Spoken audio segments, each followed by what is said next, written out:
मेरे प्यारे बच्चों,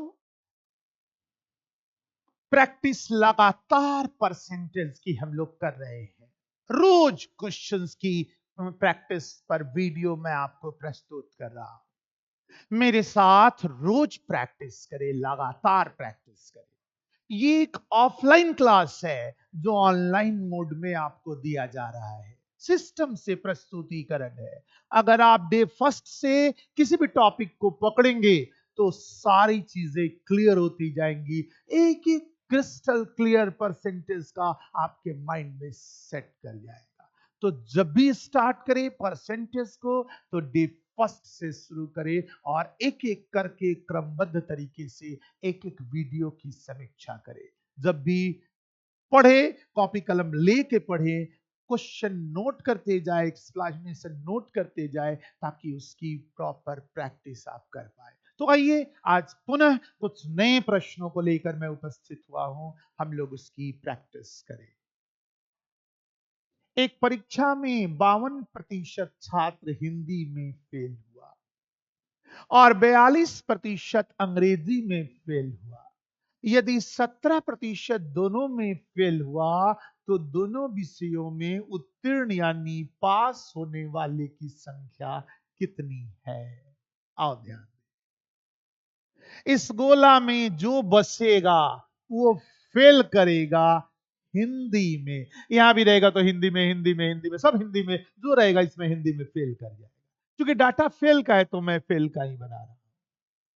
इसमें जो बसेगा वो फेल करेगा इंग्लिश में। डाटा फेल का है इसलिए इंग्लिश में फेल का मैंने बनाया। इसके अंदर जो रहेगा वो हिंदी इंग्लिश दोनों में फेल करेगा और इसके बाहर जो रहेगा वो हिंदी और इंग्लिश दोनों में पास करेगा। ये सब बाहर वाला हिंदी इंग्लिश दोनों में पास करेगा। क्योंकि अंदर वाला डाटा फेल का है तो बाहर वाला डाटा पास का है।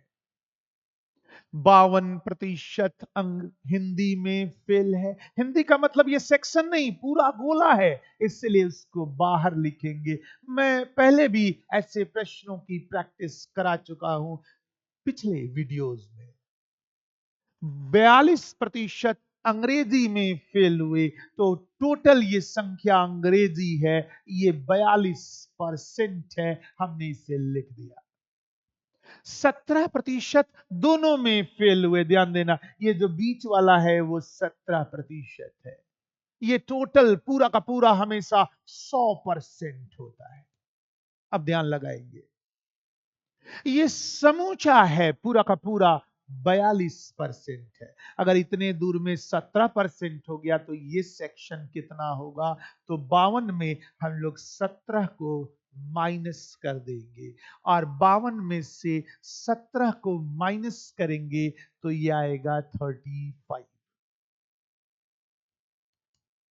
ये पूरा का पूरा गोला 42% है। इसमें इतना दूर 17% है तो ये क्या होगा? तो 42 में से 17 माइनस करेंगे तो ये 25% होगा। ये समूचा मैंने कहा था 100% है। जब इन दोनों को जोड़ा तो 60% आया और ये 17 जोड़ दिया उसमें तो 77% हो गया। अब हमें ये बाहर वाला निकालना है तो 100 में से हम लोग उस 77 को माइनस करेंगे तो 23% आएगा और 23% ऑप्शन नंबर सी में है, इसलिए आंसर इसका सी हो जाएगा। और इस तरह से आसानी से हम लोग इसके आंसर की समीक्षा कर देंगे। आओ देखें इसी पर आधारित अगला प्रश्न।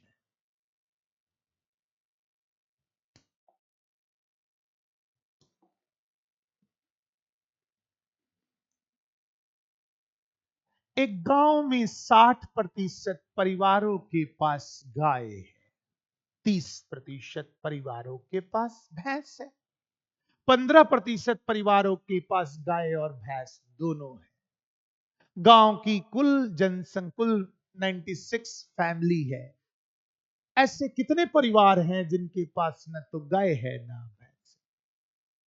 अब इस गोला में जो रहेगा उसके पास होगा काऊ यानी गाय।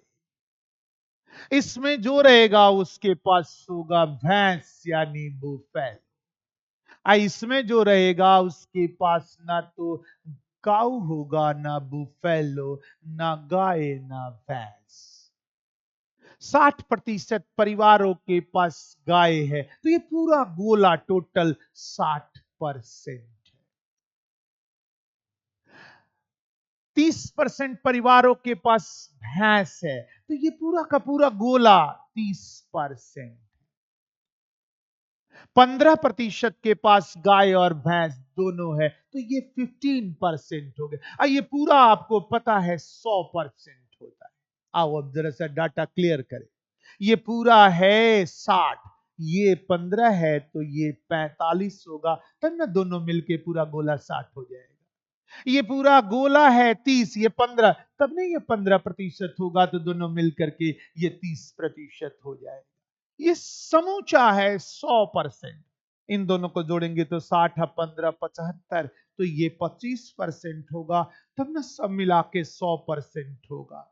अब कहता है एक गांव में कुल 96 फैमिली है। ऐसे कितने परिवार हैं जिनके पास ना तो गाय है ना भैंस है? तो ना गाय और ना भैंस 25% परिवारों के पास नहीं है। और यानी हमें इस 96 का 25% निकालना है। और मैंने बताया था किसी भी संख्या का अगर 25% निकालना हो तो उसके आधा का आधा कर दो, या उसको 4 से भाग दे दो, या गुना 1/4 करो। मैंने हर आइडिया आपको दिया है। तो अगर हम लोग इसको आधा करें तो 48 दूना 96 होता है। अब फिर 48 का भी आधा करें तो 24 दूनी 48 होगा। वैसे 96 का 25/100 हमें निकालना है। जब हम लोग इससे कटाएंगे तो 4 बार में कटेगा, इससे कटाएंगे तो 24 आएगा, और 24 हमारे ऑप्शन नंबर बी में है, इसलिए आंसर इसका बी हो जाएगा। इन्हें नोट करें।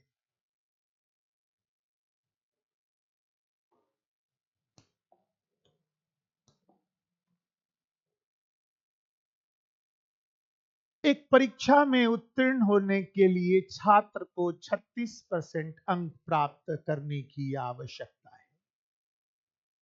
एक छात्र जिसने 190 अंक प्राप्त किए और 35 अंकों से फेल कर गया।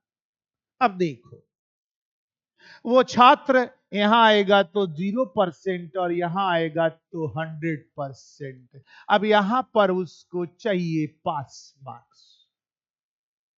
अब उस छात्र ने लाया कितना भाई? तो देखो यहां पर 190 अंक, यानी यहां तक वो आ गया, 190 अंक ले आया। लेकिन 35 अंक और लाता तब जाके पास करता।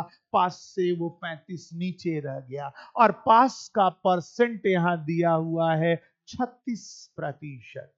अब देखो, 190 और 35 इन दोनों को जोड़ेंगे तो यह आएगा 190 या 35 225 होता है। तो संख्या 225 हुई और परसेंट हो गया 36। तो 36% का वैल्यू 225 होगा।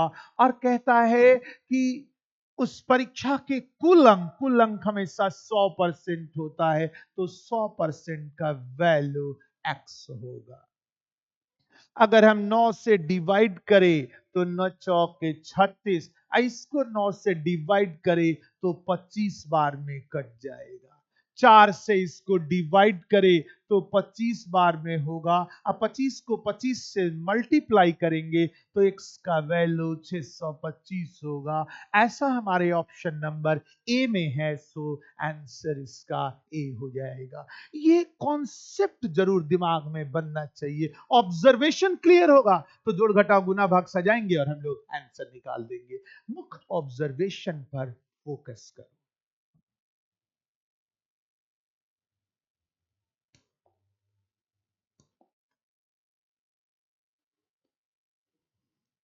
एक व्यक्ति ने अपने आय का 20% अपने पुत्र को दिया। शेष राशि का 30% अपने छोटे पुत्र को दिया, और शेष राशि का 10% एक ट्रस्ट को दान किया। उसके पास 10,080 रुपया बच गया, तो उसकी आय कुल कितनी थी?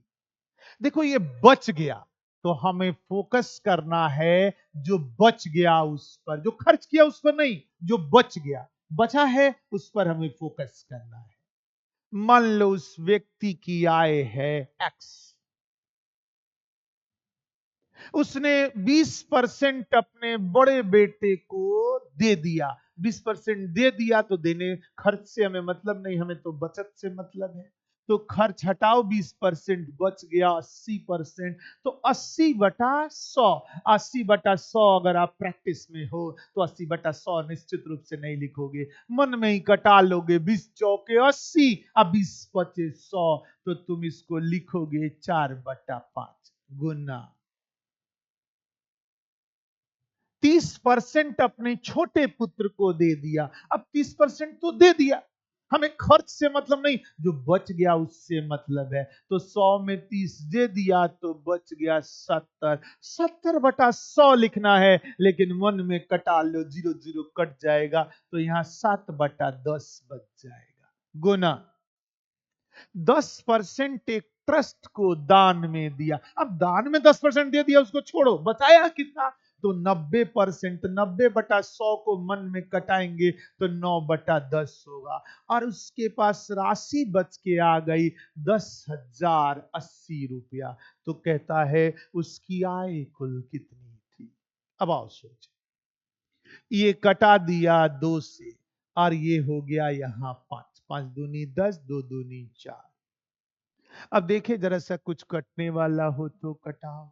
ये 9 से कटाते हैं, 9 एकम 9, बच गया 10। 9 एकम 9, 9 दूनी 18, ये आ गया है यहां पर।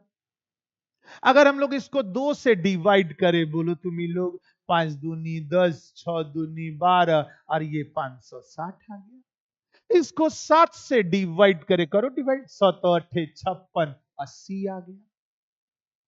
और तुम्हें पता है कि क्रॉस मल्टीप्लाई होता है ऐसे ऐसे, 25 25 बटे 200, तो यहां 200 लिख दिया। एक जीरो यहां है, एक जीरो यहां है, इनको यदि यहां लिखेंगे तो 20,000 होगा। ऐसा ऑप्शन नंबर डी में है, इसलिए आंसर इसका डी हो जाएगा।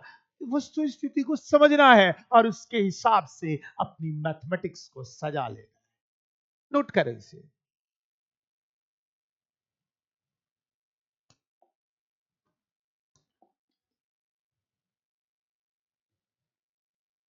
राम अपनी सैलरी का 40% भोजन पर, 20% किराए पर, 10% मनोरंजन पर और 10% परिवहन पर खर्च करता है। यदि महीने के अंत में उसकी बचत 1500 है, तो उसकी मासिक सैलरी कितनी होगी? किसी आदमी की टोटल सैलरी 100% होता है।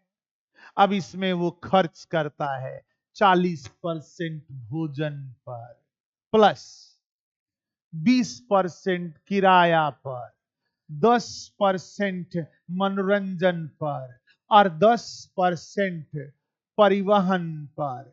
इस सब को जोड़ा गया तो 40 20 60, 10 70, 10 80, तो उसके पास बच गया 20%। और इसी 20% का वैल्यू यहां दिया हुआ है 1500 रुपया। तो कहता है 100% का वैल्यू क्या होगा? किसी आदमी की टोटल सैलरी 100% होती है। 20 पचे 100, आप 15 पचे 75, क्रॉस मल्टीप्लाई करेंगे तो 75 100 आएगा। ऐसा हमारे ऑप्शन नंबर बी में है, इसलिए आंसर इसका बी हो जाएगा। और इस तरह से हमने प्रीवियस ईयर के कुछ प्रश्नों की प्रैक्टिस की, बनाने के आइडियाज को फोकस किया, ताकि आपके दिमाग में कॉन्सेप्ट बन सके। तो आज के लिए इतना ही। पुनः नए क्लास में नए मॉडल्स लेके मैं उपस्थित होऊंगा। तब तक के लिए जय हिंद, जय भारत।